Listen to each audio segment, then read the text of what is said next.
Hi, welcome to the Urban Outdoorsman SoCal video. My name is Danny Milton, and today we're going to be doing some e-bike testing. So I want to know if the computer inside my e-bike is smarter than me.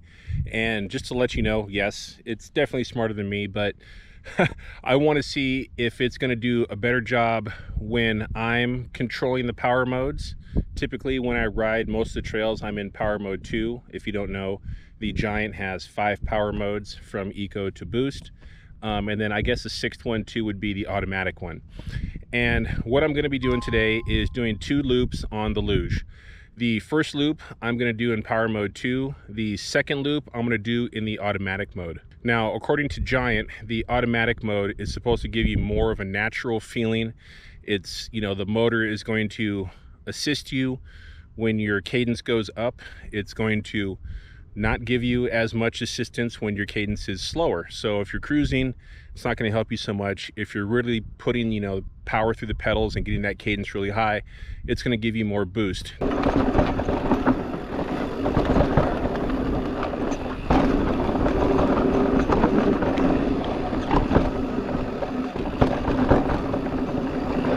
I don't hear it. It's not a good sign.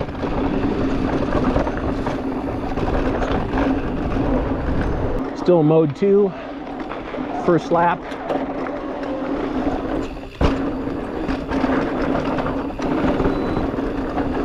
Woo.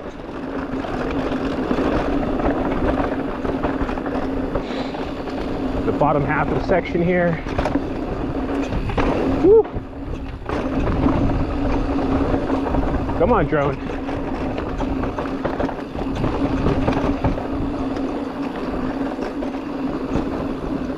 Okay, so we got the first lap done and I used about 45% of my battery.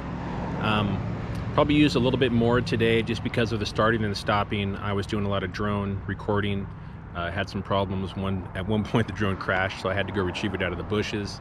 But starting and stopping used an extra, you know, 3% of the battery compared to the last time I was here, where I did 2 laps and 42% each lap. So now we're going to put it into EMTB mode, the automatic mode. It's the power assist mode. What that's supposed to do is make your pedal efficiency better. It's supposed to give you more power when you're pedaling faster, less power when you're pedaling slower. I'm going to assume that level... You should never assume, because when you assume, you make an ass of you and me. Or that mode is going to use more battery.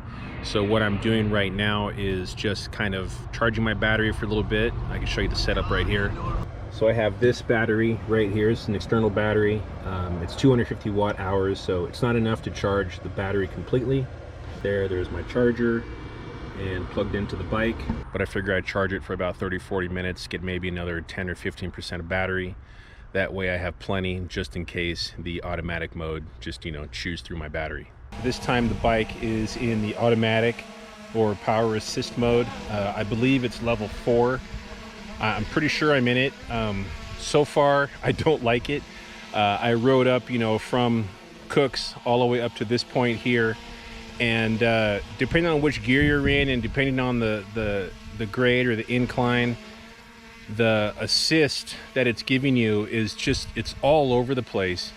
And I couldn't even, only in one gear when it was really flat, I was able to actually get the bike up to 20 miles per hour.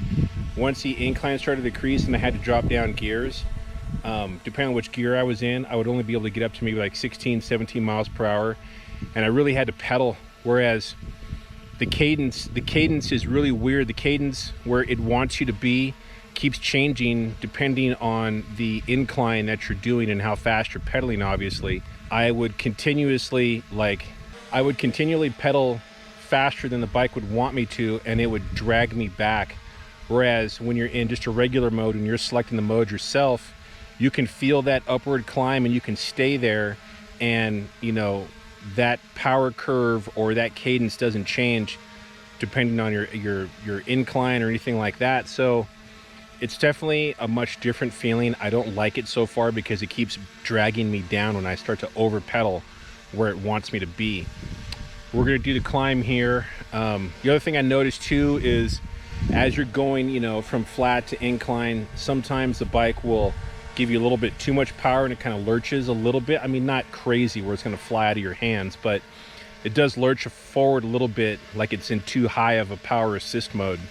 And then it, you know, then it ramps back down and you have no idea where your cadence should be. So we're going to climb this hill here. It's a pretty steep hill.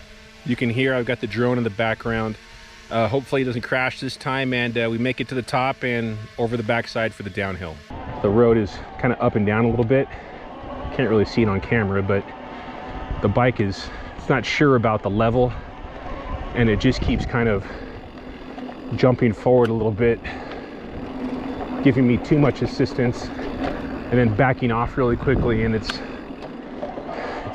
a much different feel. It's a lot of lurching back and forth from the bike. Not crazy that it's going to jump out of your hands, but not I don't know, I don't like it. It's like the bike is overthinking. Oh, it's like right now, let's drop down a couple gears. It's definitely, you see, the cadence keeps changing because the cadence that it wants you to be at depends on the incline. So yeah, did both laps. First lap I said power mode 2. Second lap I did the power assist mode, which on my Garmin shows level 4. The power assist one is supposed to vary how much power it gives you and all that kind of stuff. Is my e-bike computer smarter than me? Definitely. Is the power assist mode better than manually changing how much assist that you want from the motor? Definitely not in my experience. Almost all the time when I'm riding the bike, I'm in power mode 2. Sometimes I'll put it up a little bit higher if I've got like a real steep section to climb, but for the most part, power mode 2 is my favorite, so we're going to stick with that and not use the power assist. As far as battery goes, you know, I did the same exact loop. I took a couple less stops, obviously, on the second loop because I didn't have the drone up in the air, just the one time.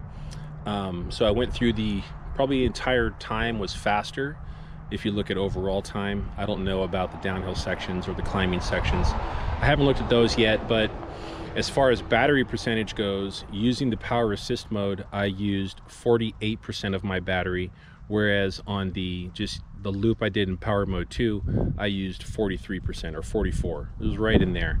But there was a lot more of me stopping and the bike just sitting there too on the first loop. So like I said, I did a couple loops last week. Both loops were exactly 42%. So that power assist mode is anywhere from 4 to 5% more battery in that, you know, 8-ish, 7.5, 8-ish miles. We're definitely going to be doing a lot more battery testing. You know, I do want to take this bike on some, you know, huge mountain climbs, which have a lot shorter distance, but a lot more elevation climb. You know, I've been riding it at Fullerton Loop, doing double laps over there. I've been out at Santiago Oaks, Aliso, all over the place with this bike. We're going to be doing, you know, kind of a battery overall test later. This was more just to see the difference between power mode 2, or, you know, you change the power mode yourself, and the power assist mode. Thanks a lot for watching. I really appreciate it. Do all that fun stuff for me, please. Smash that like button, share, comment, definitely subscribe to the channel. If you're already subscribed, make sure you click that bell notification so you do get notified when I do come out with new videos in the future. The thing you can do to help support the channel is I recently got my website up. It's uosocal.com. I'll put that right there on the screen. If you want to go over there, I have a lot of the photography pictures I've taken. My Instagram is on there, so you can see some of my Instagram shots. Follow me on Instagram. I also have a shop page. I've got a bunch of shirts. Don't have one of the shirts on today, but got some shirts in there for men and women. The shirts are really soft. They are a couple dollars more than the cheaper shirts that you could buy from some of these manufacturers, but I went through a couple different iterations of the shirt and I picked the ones that I like the best. They're a little bit more athletically cut, not just a big boxy type of shirt that you're going to wear. Super comfortable. Got that. Got some shirts for the ladies as well. My wife loves her tank top. Got a jacket, got a cup on there, got an iPhone case. So buy one of those things, help support the channel as well. The last thing you do is click on one of these boxes in the corners. One will take you to a rides playlist, another to a favorite video, and you can click the logo over there, the Urban Outdoorsman SoCal logo, to subscribe. Thanks a lot.